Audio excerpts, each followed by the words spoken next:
Hello everybody and welcome back to Phyzik Talks. If you enjoyed the video today, please do leave it a like and subscribe if you want to help support me and my channel. I also have a Patreon set up at the moment, link in the description. How's everyone doing today? Hope you're enjoying this rather sunny Monday morning. Now, I'm not even that opposed to winter. I rather enjoy it. As a photographer, I really do love a good sunny winter's day, especially in the morning when you get that crisp feel to the air.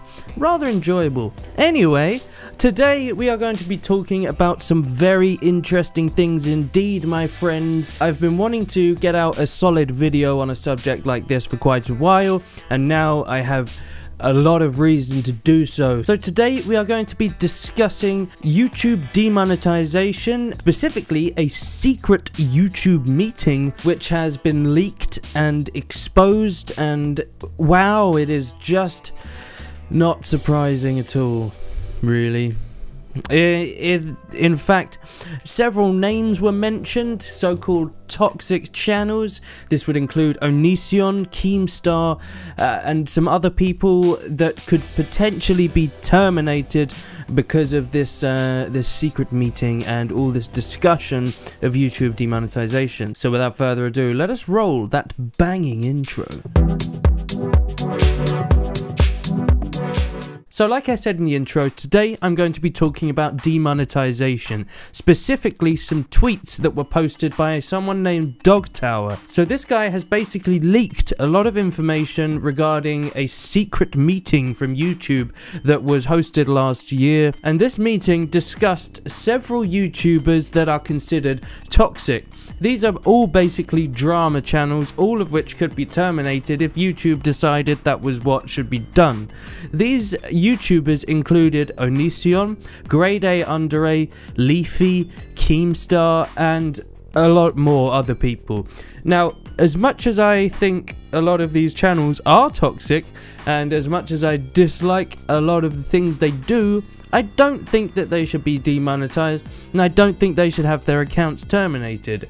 Except for maybe Onision. I would have to think about that one, but I would consider his content to be actually dangerous and harmful to people, which is why I think he may be one of the only people on that list that should be warranted a demonetization. But anyway, you know, they're just my opinions. I think for most of them, Keemstar, I mean, as much as I dislike Keemstar, I don't think he should be demonetized because that's censorship, and I don't think things like this should be censored because it's just completely unnecessary. So basically what Dogtower has posted is a twitlonger. Now, I wasn't aware of what a twitlonger is, but apparently it's to do with leaking things. So he posted out a big article about his experiences with working with Google. He was told that his job would be something completely different to what it was. So what I'm going to do with you is I'm going to go through this article with you guys. I've read some of it, but not all of it, so you'll be getting my freshest reaction. Let's take a look at this. So here we are on twitlonger. This is, as I said, this is from Dogtower and was posted on the 9th of December, so about a week ago. Hello! Allow me to preface first with a few things before we get into this. I'm a YouTuber and I'm posting anonymously, etc, etc, etc. I was contacted some time ago by a person who was a viewer of my work. This person, henceforth known as my contact, worked for a company that ended up being connected to Google/YouTube. I will not provide too many details about this person in order to protect them, but they became my eyes and ears behind the scenes on what was going on with YouTube's new policies and policy enforcement. So basically, he had a guy that was working at Google or YouTube that could give him specific information, because in terms of demonetization, these ad companies were given a list of what is good and what is bad, but we weren't given this list. Creators were not given a list of things that they can or can't do. There are rough guidelines, but not in any way as detailed as this list. So I have screenshots of this huge list of things that could be deemed suitable for monetization or not. So if you want to see any of those things, this is essential. This is really important if you are a creator yourself, or if you are just getting started on YouTube and are being demonetized quite frequently. Now, this list is absolutely ridiculous. It is huge, and it basically, you can't do anything. You can't do anything at all. And some of the things they say on here don't even matter, considering what I'll be telling you in a moment. In terms of like the swearing, for example, yes, you can say the F word, the S word a couple of times in your video, and that's it.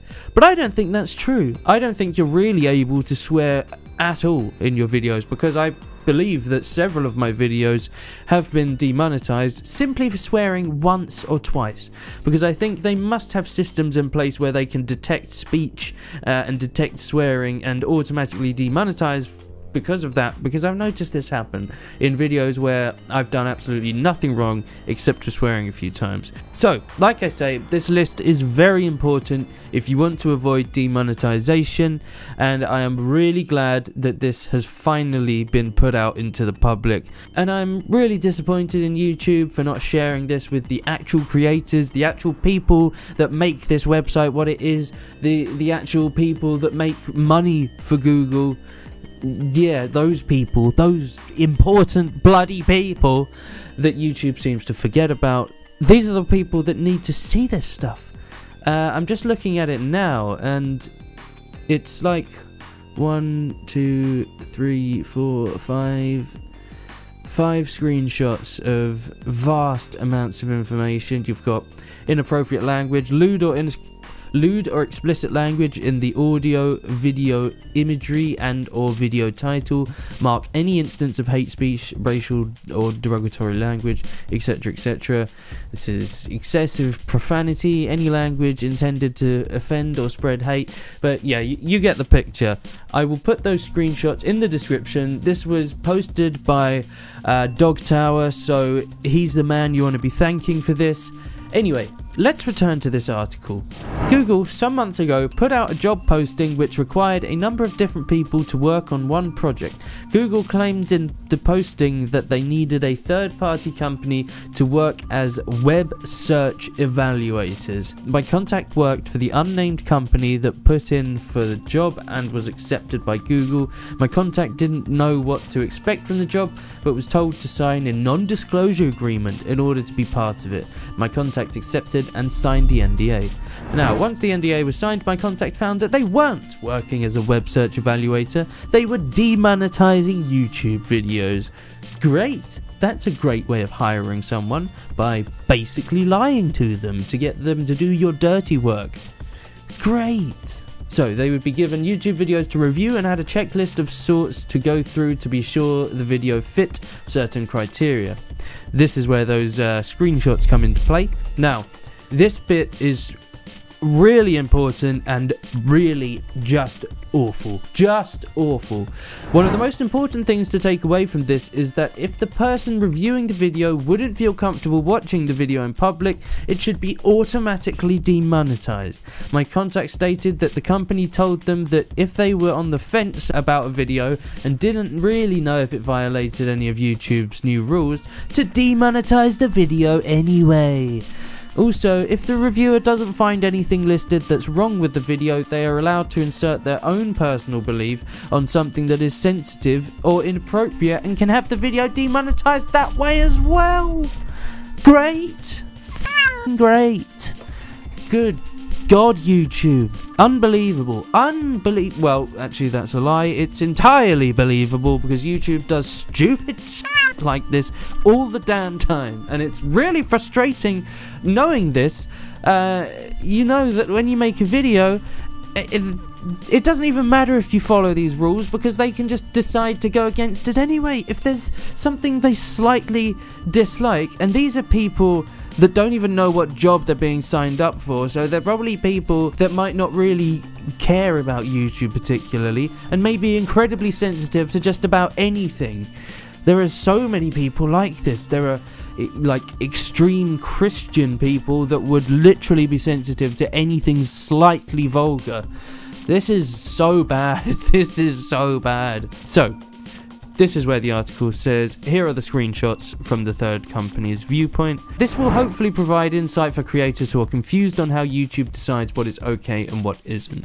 Truthfully, it's not really YouTube who is deciding it, it's the employees and the company they hired to review the videos. It's my belief that anytime you request a manual review, these people are the ones conducting it, and they can demonetize for whatever reason they see fit.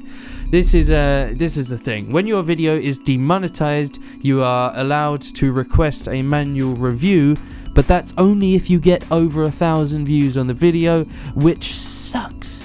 How are small channels supposed to get anywhere when, if they're not getting over 1,000 views and their video's demonetized, it'll stay demonetized and it won't be promoted, no one will find the video, and their channel will suffer badly as a result. Really awful. Now, let's get on to that secret meeting I was talking about. Now, as for the secret meeting, which may or may not tie into this whole issue, this all started to take effect after YouTube held a private meeting with select creators. Obviously, the media issues gave this all a violent shove into reality, but YouTube had been ramping up to make changes before this all came to pass. A different contact of mine was involved in the secret meeting with YouTube, which took place around mid-2016 at a Google office in Los Angeles. The meeting had one purpose: to discuss what should be done with unwanted creators on their platform. Some unwanted channel names that were mentioned were Leafyishere, Grade A Under A, Keemstar / Drama Alert, Scarce, and Onisions. Scarce? What? Scarce? Really? I mean, Scarce reports the news and drama-based news, but come on, really? He's no worse than a gossip magazine or something like that. Sure, I just compared him to Hello Magazine. In attendance were a number of higher-ranking individuals from a few different departments of YouTube. CEO Susan Wojcicki was not in attendance. Thank God for that. God damn it, is she really the CEO? Is she actually? I mean, my God. Don't worry, I do know she's the CEO, but good God. All the creators in attendance were made to sign NDAs, non-disclosure agreements. The creators were asked what they felt should be done about the more toxic channels on YouTube. There was no conclusion from YouTube's end, but it was agreed upon that no censorship or channel deletion should occur and that something else should be done. Months later, demonetization began sweeping the platform and hindering the growth of countless channels. Now, many of us know the reasons for this. Ad companies got spooked by offensive content that was demonetized. However, I am unsure as to whether or not demonetization is enforced as strictly as it is to also help drive certain unwanted players off the field, in keeping with what concerns were discussed at the meeting. So there you have it.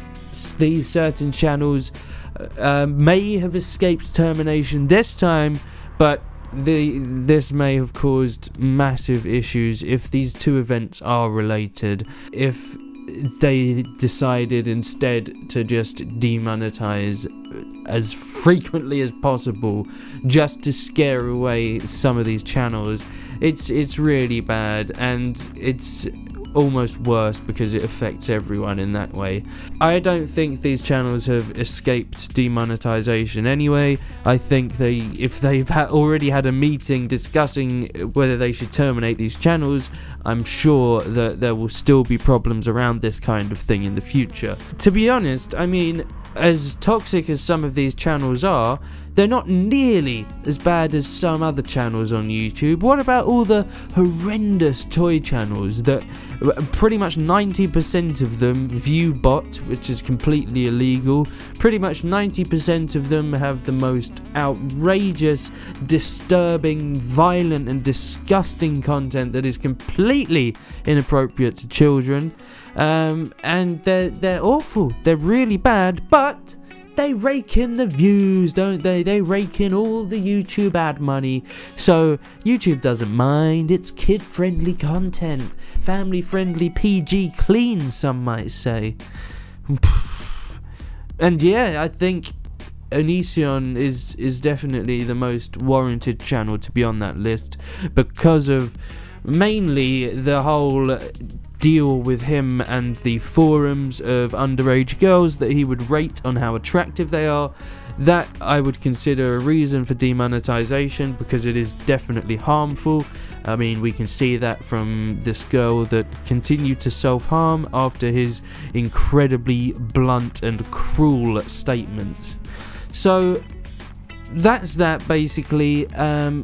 Everything I've talked about today, you will find links to all of this in the description. I hope you've enjoyed watching. If you have, please do leave me a like and subscribe if you want to help support me and my content. So, to finish off the video, let us have a beautiful list of wonderful patrons and some smudge action. Take care, guys. I will see you in the next one.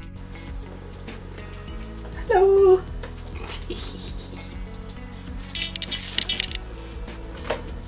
Hi guys, good little kitty cat. Hello. Cat hair all over my face now. Thanks, Smudge. Thanks a bunch.